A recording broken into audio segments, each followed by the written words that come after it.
Laklo aigi pamuba nangbu Lauro aigi thamoy pumba Laklo aigi pamuba nangbu Lauro aigi thamoy pumba Tambiro nung sibado nanintamna Kisinbiro chetna nanaptagi lindanawa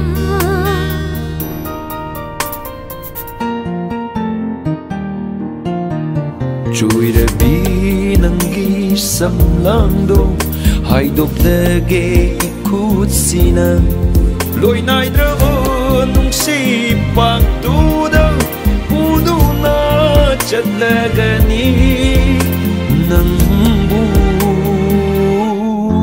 pantung tamna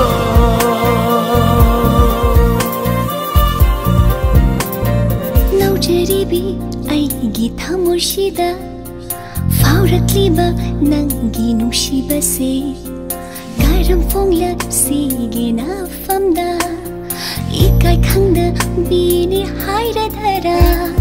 Naujaribi aigi thamoshida Faurakliba nangi nushibase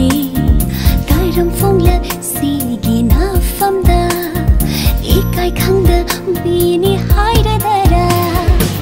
Hangduna layramba aigi punsise nungsibi nangi nungsibana Thamoyda tumna mesin khare leplabani go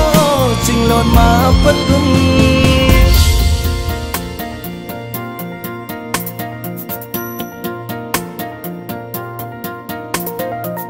Aitana nangbu nungshibadi Oy hanganu ko khuding Nangi thamoiga aigi hakchanga khaidokna gumsi kaidau Nangi atauda ngaujaribini chamlabi aigi punsina Nakushamduna lamjing bidone telaba punsi khomjata Pukning wakalani gi arek famdi Oi ram le nung sibi na hangna Lang lo nung sibi Tam di de gi loi nai de nung siba do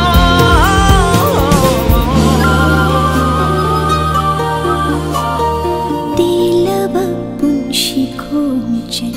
sida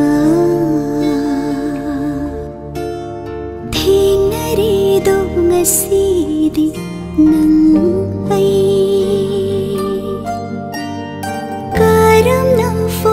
Sige na famda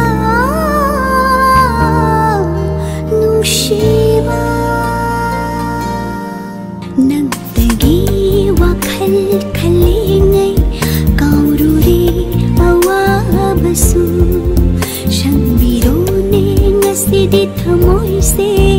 nungshigi machu kaya ithokha